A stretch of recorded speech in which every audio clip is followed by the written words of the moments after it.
Well, excited to be back home. You know, uh, Somehow our schedule's been that way the last couple of years, but now we have 5 of the next 7 at home. So really, we're excited about that, especially for a night game.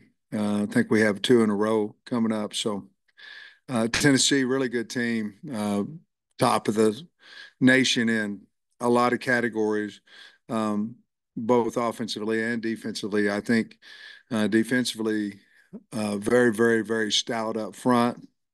Have a really good secondary linebackers. I think kind of a common theme over the last couple of weeks that their defensive line is probably the strength of their defense, as well as what A&M's was, what Auburn's was. Um, so that'll be a big challenge for us. Offensively, they do so much. Of course, we have to get ready for as fast as they go, which we have some ideas for that, and we're going to use that today in practice. But it starts with their quarterback, very good skill wise. Um, I really like Dylan Sampson, their running back. I mean, they play more than one. They got Bishop in there too, but I really like him. He breaks a lot of tackles. Tight ends are good. Offensive line can do it all, pass, run. I have to obviously talk about Cooper Mays. Cooper Mays, I love Cooper Mays, and he's done such a nice job. I love his brother, his family. They're really good people. But Cooper's playing exceptionally well this year, and he's healthy, and looking forward to seeing him as well. But really well-rounded team. Have Squirrel's a great punt returner. Cameron is a good kickoff returner, and then they've got a kicker that can kick with either leg, rugby. Just a really good football team. But we're excited to play number 4 team in the country, and they may be higher than that. They're the best team that we will have played thus far. So we're excited about it. Excited to be home and in front of our crowd.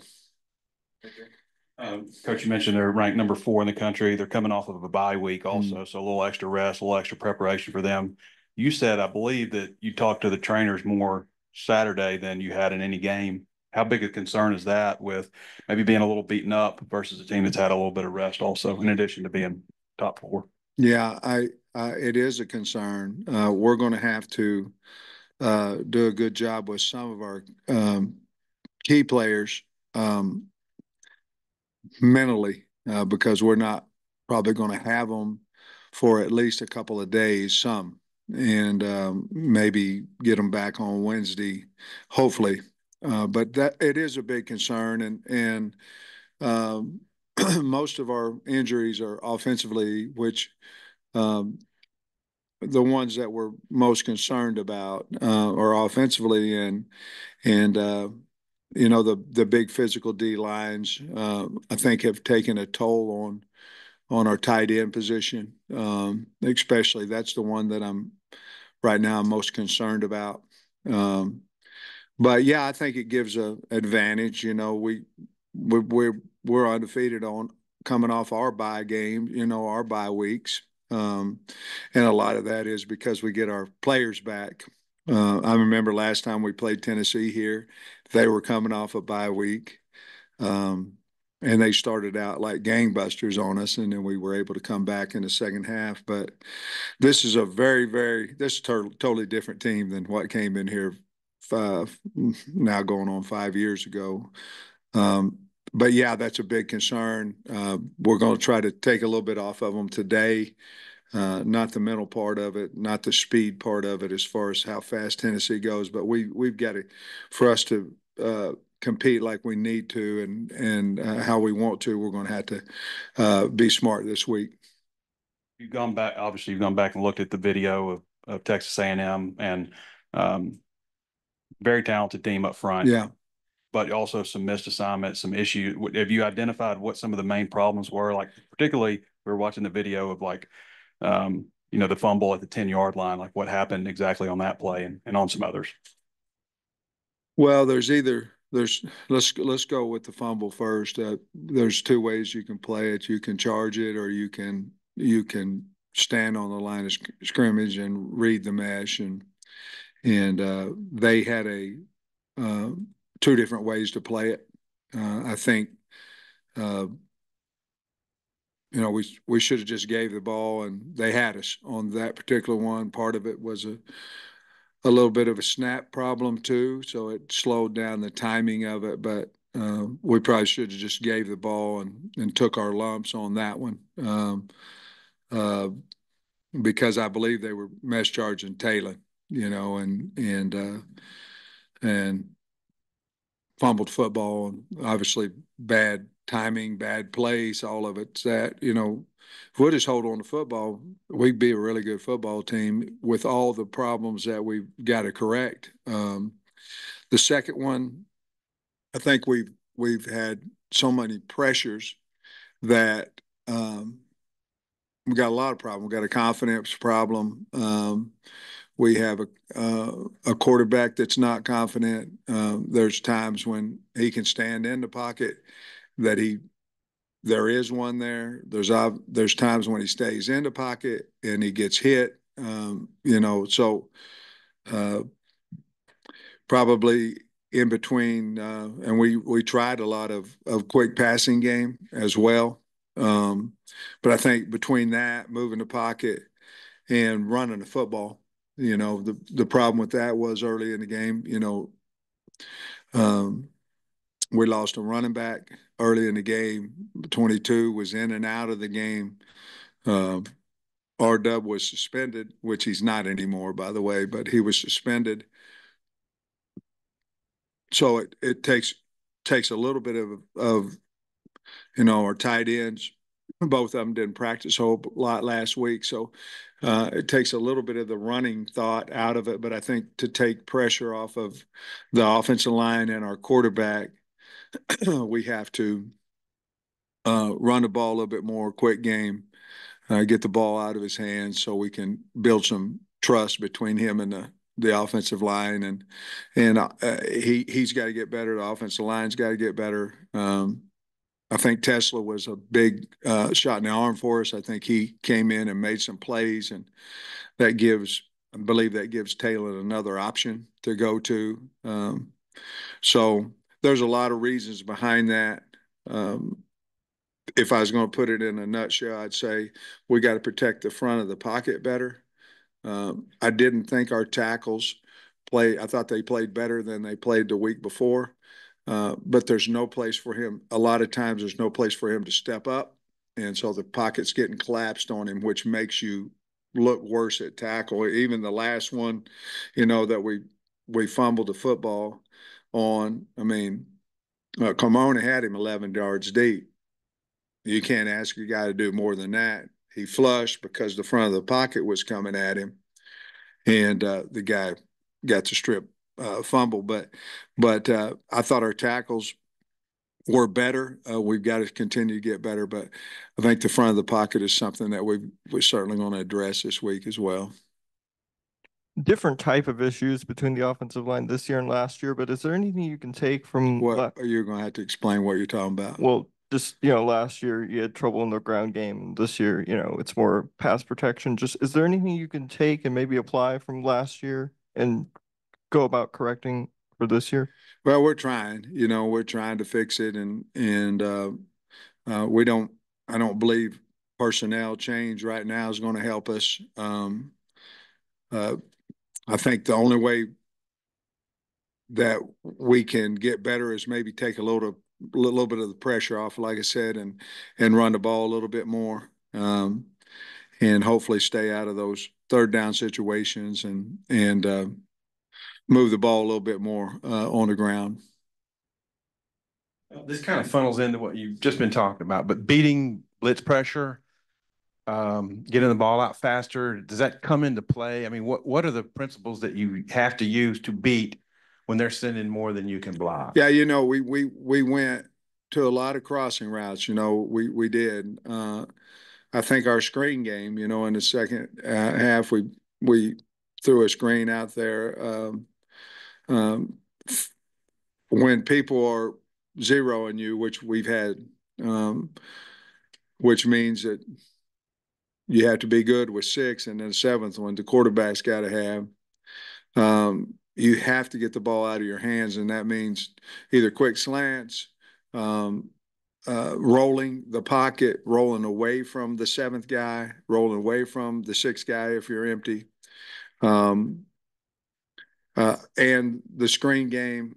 Or maybe you try to bust a draw through there, something, because there's nobody in the middle of the field. So you're trying to get your receivers to the middle field and get the ball out of your hand as fast as you can. The wide receivers have to understand that as well. They have to understand that, hey, look, there's nobody in the middle of the field. They're running total.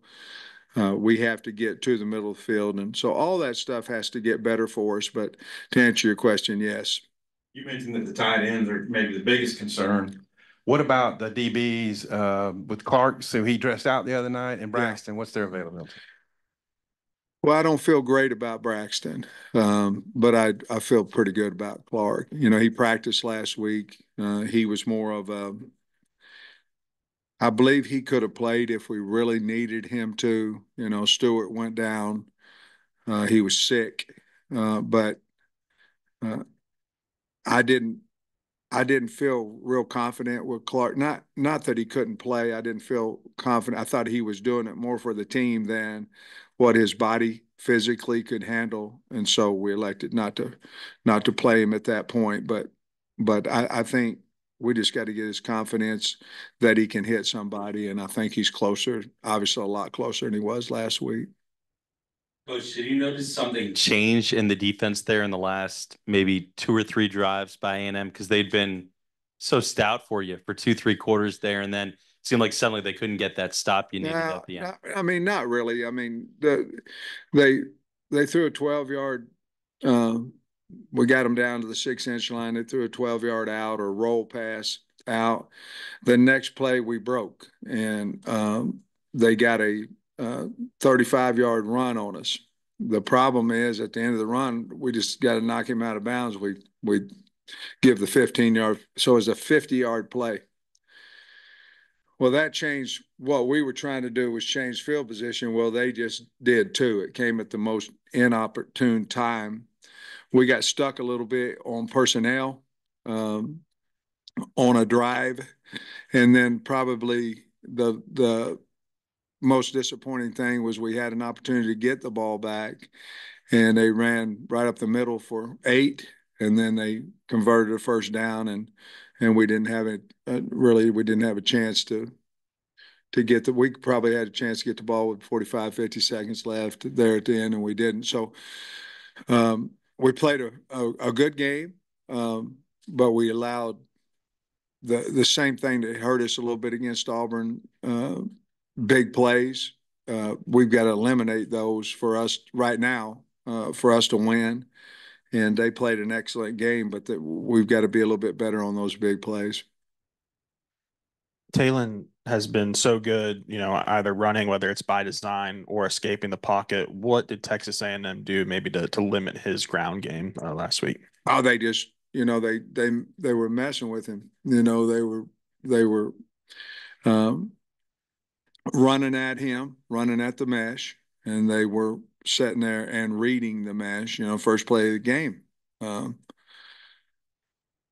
And then the same play comes along and he gets around that later in the game. The looks, I think, were a little bit difficult for him, but he got a lot on his plate. I think he'll be fine. I know he'll be fine. But that's what they were doing. They were continuing to mix up the looks for him, and I think, and the other thing is our snap when we go into the left snapping, we're snapping it to the right, and I think that has a lot to do with our timing of our run game, and when he's reaching back here and reading over here, I believe it becomes difficult, and we've got to help him get the snap down the middle where it's supposed to be so he can have a little bit more time to make those decisions. Braylon had 9 carries. I know Jaquindon missed some time, but Yeah. you know, is he a guy that maybe is going to get some more action here? And what has he done to kind of build up that trust where you're comfortable playing him? Yeah, we've been comfortable playing him. It's just, we had those other backs early that we felt like could make yards for us. And so we've always had trust in him, and he'll continue to get more and more reps as the season goes. I think he's a really good back. He runs extremely hard. So most of him not playing early was his ability to identify and pass pro, and he's gotten a lot better with that too. Sam, I don't doubt it's going to be a great atmosphere Saturday night, but Tennessee, they went to Norman and really took care of business there. They went to Charlotte, neutral site, and really, hammered Yeah. NC State. How impressive is what they've done on the road in these night games, and what do you think's been the key to their success in those games away from home? Well, that was a hard fought game at Norman. OU scored late, I think, to make it look a little bit better than what the game was. I think if you look at that game, they got up and coach tried to run the football, trying to take the clock away. But I think it says that they've been in that atmosphere before, and they've got a really good team. Physical. What you see this year a little bit, Bob, is their defense is so much better than what I've seen. They're really good defensively, and uh, but I think they handled it real well. Oklahoma's really, really loud at night, and they handled it real well. I imagine they had more than half of the fans when they went over and played in the neutral site, NC State, but says they got a good program. I understand mature guys. They got a lot of older guys on their offensive line. And usually that's where it affects you more than anything. It's on up front on the O line. They got a lot of maturity up there, starting with Cooper. Nico, I'm not going to try to say his last name. Their quarterback, Imai Paliai. I think it's Iamala Leala. Yeah, you're better at than I am. What's your take on him as a young guy? He's putting up great. Really numbers. really good, mature. He's it's just like Marcel Reed. Reed did what he needed to do. He didn't turn the football over. I'm not comparing them. I'm saying Nico is that he does what he needs to do.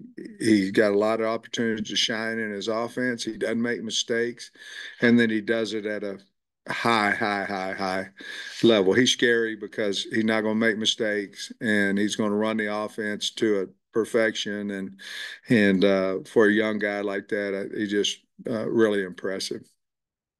Sam, you mentioned R-Dub no longer being suspended. How much of a factor in the run game could he be? Because I know he was behind some guys, earlier in the season as well. Does he still have to climb up the depth chart? Yeah, we know that he's a good player.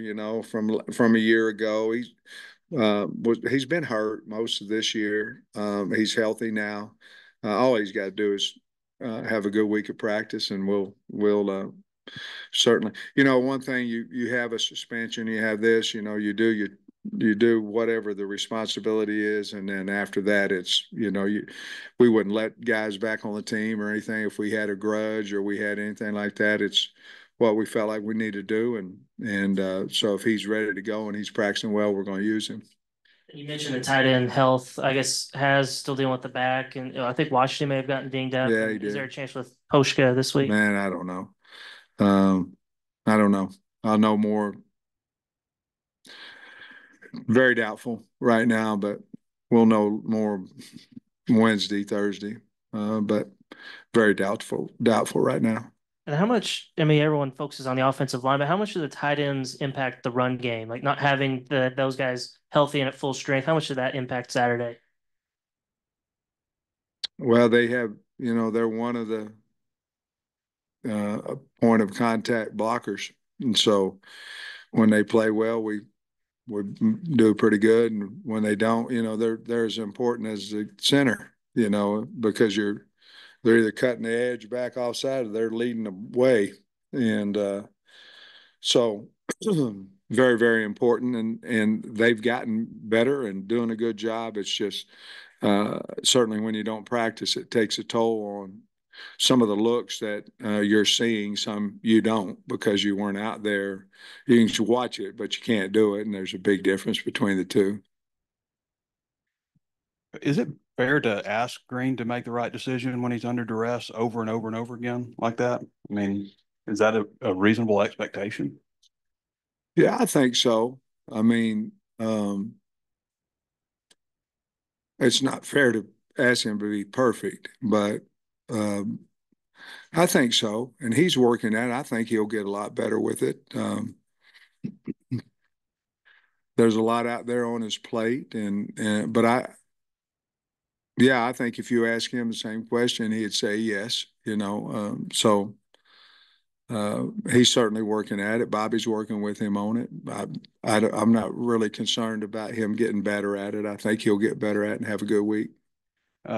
You guys talk about starters, not standards and stuff, but usually a starter is going to play more. Is it, and you talked about Tesla a little bit, is it time to put him back in the starting lineup like he was last year?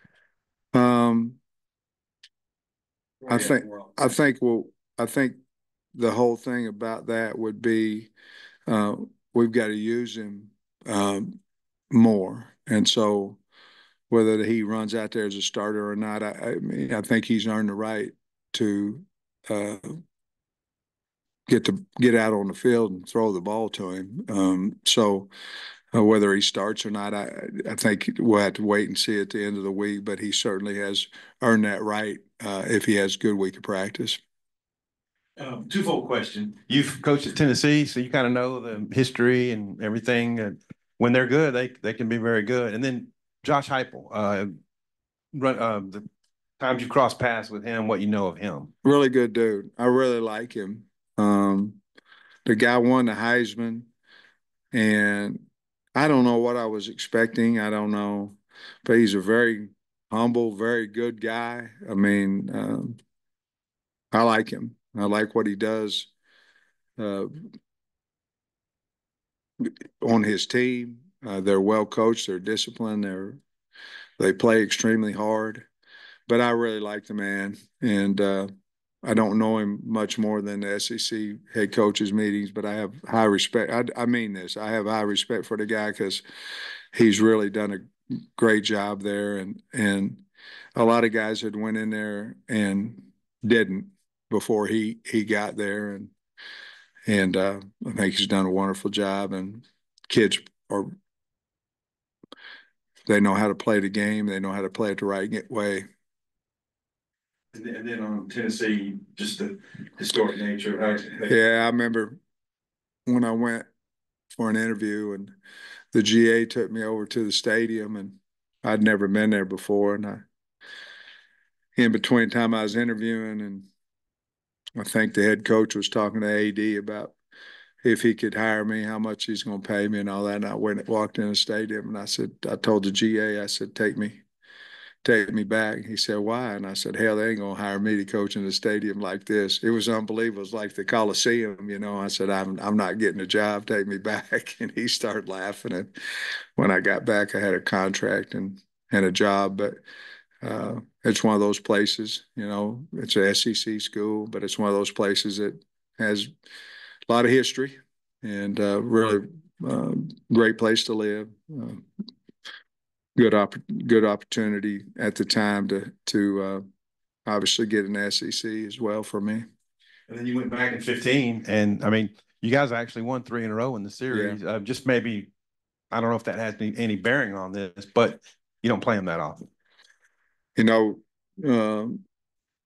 we went down there a few years back, they returned to open. They returned to open a kickoff for a touchdown. We were down fast down there, and then offensive line and running backs, and they kind of took the game over back then. We run a lot of pin and pulls, and end up kicking a field goal right before half, and we missed the swiper. I'll never forget that. He came right through there, and he should have blocked it, and he didn't.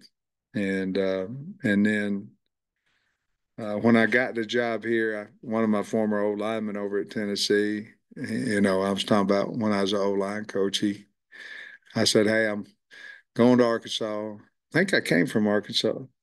here, didn't, or from Tennessee here, right? Yeah. And I said, hey, I'm going to Arkansas. Hey, there ain't nothing to do. I'll never forget. He said, there's nothing to do in Arkansas. We played there. I said, yeah, it was 44-10, bro. I said, there might not have been much to do, but them hogs were whipping your butt, and we were laughing about it. But I do remember those stories. Tennessee was a short time for me. I think it was about maybe 11 months or something, but I'm awful happy Derek Dooley hired me and gave me that opportunity. Their quarterback Nico, but the running back Dylan Sampson, he's been bad. He's bad to the bone. He's a good player. I mean, he's really good. Can make you miss, can run over you. I mean, he's a good player, can catch. I like him a lot. He's a really good player. And then they use the other one, Bishop, too. But he's really good. He's a really good player. And then with Addison Nichols, you talked about, being able to snap the ball better. Is that something like how do you fix that in practice? You just have to practice it a lot. And his main problem is when he's going left and the ball's kicking right on him. And so you just have to, but you can't. I mean, a rep's not a rep if it's not full speed. So you can't be down there in pre-practice. He's got to go full speed to his left, full speed reaching to the left, full speed back blocking to the left. And that ball's kicking to the right on him. And so we've obviously been working on it. And it doesn't happen every time, but when it does, he's going to his left, and we've got to get that fixed. So you mentioned Addison. He's obviously a former Tennessee player, so is Danico. What would you say about each one of those guys separately, about what kind of season they've had for you so far and what kind of kids they are for you? Well, anytime, Trey had mentioned something about starting and all this, and so I'm going to contradict myself a little bit, but anytime you got a guy that's starting, he's the best you got. That is your best. You feel like that's the best you have. Especially if you're not in a rotation, you know what I mean? So with Nichols coming in here and starting for us has been really good for us. And then with Nico, he's played really, really good ball for us. And so those two guys coming from Tennessee have helped our program. Glad they're here. Do you think there's a little extra juice, whatever you want to use it for them playing their old team? I think there's something to some of that. I also think that lasts about 4 or 5 plays, and then you get hit in the head, and you get somebody cuts you, somebody knocks hell out of you, and then at that point it's about preparation and what you're made of in the heart and how hard you want to go. So I do think there's something. I think that has to do with preparation. I think whenever you're wanting to do something so bad, I don't know that feeling that you have right before the game is going to help you play a lot better, but I do know that feeling helps you prepare, which then you'll play better. So I would assume they'd have that this week. I think I got this stat right out of Tennessee's notes. They've outscored their opponents 78-3. Yeah, it's pretty good. Yeah. What have you seen? And just, I guess, you obviously want to get off to a good start against these guys before they could bury you, Yeah. Well, I appreciate the confidence, but anybody. Oh, I'm talking about okay. If you're playing them, that could be the Green Bay Packers. I got you. Old guys use the Green Bay Packers. I talk about them all the time too. I don't think they're as good as they used to be, Bob. But I'm not calling you old. I'll just take the 14 world champion. But I don't even know what your question was now. What was it? It's the fact they've outscored opponents 78-3. How concerned? Well, the thing about them now is if they get going on you now, they're hard to stop. They're hard to stop because they go so fast, and then your corrections can't sub. So your corrections are made on the sidelines. So obviously they were well to start like that. They're well prepared on both sides of the ball. We have to match that to have success on Saturday, which we plan on having. Is there a sense of relief at all, Coach? You made it through the first 5 weeks of the season, 5 different stadiums and 5 games. Just that you get to be home now for the better part of the rest of the year. How does that feel? I want to play a night game in our stadium. So Excited about that. Excited about Tennessee coming. I mean, the fans should be excited about it. You know, top 4 team in the country, and the thing with the road is, you know, you get on the bus, you go to XNA, go through the deal, you get on the plane, you fly out, you get on the bus, you go to the hotel, you get on the bus after the game, you might bus an hour to get to the plane, then you wait, then you get on the plane, then you wait, and then they close it, then you fly in, then you get to XNA, and then you wait, and they put the bags on, and then you come home. Well, when you do it 4 out of 5 times, and now we didn't because we bust, which then you go, okay, then we come back 3 hours. It gets old. And everybody has home games and everybody has away games. It's just when we were on the bus or on the plane coming back, I was going, man, I'll be glad to, you know, not do this for the 6th, time out of or 5th time out of 6 weeks. I'm not saying it lost as a game, I'm not saying all that. It's just going to be much better to do the hog walk, come in here and get out there where they got to worry about noise for once, in a while, and we don't. And I think that'll be really, I think it will help us.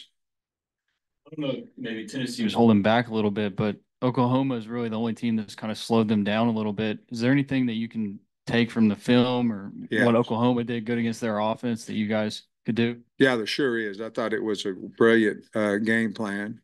But as I say, once Tennessee got ahead there, they went primarily to running they were ahead. They felt like their defense was playing well. I think Oklahoma was struggling a little bit offensively, and a lot of that was because Tennessee is really good on defense. But yes, there's certainly things that we looked at that Coach Venables and his staff did there that are intriguing. Jackson? I know we've talked about him a bunch, but Andrew Armstrong has been such like a reliable target for Taylon, and there was some time in the offseason I think we all wondered would he come back, and he did. I mean, how have you seen him develop, not only for this season for you guys but for his future aspiring NFL career? But he's certainly on the NFL list now, and guys come in, they want to talk about him. So if you want something bad enough, you got to go work to get it, and I think that's what he's done. He's also matured as a young man, and I'm not saying he was immature. I don't mean that, but he's also grown as a young man, and I think if you ask him, he'd say he practices harder, he works harder, and part of that's for the team. I'm sure part of that, which is not selfish, I'm sure part of that is for his future in the NFL. You can do both, and so I'm really proud of him for that. You recruited him 2 years ago. Did you envision this type of development where he could become an NFL receiver? I didn't know if he could make a Division II film look that same way in the SEC. And, there was a learning curve and all that, but he's always been very talented. So I envisioned him being a really good SEC receiver. One of the better ones. I don't know, but I envisioned him that he would be one of the a really good SEC receiver, and now he's one of the better ones out there. So, really happy for him. Coach, appreciate it. All right, guys.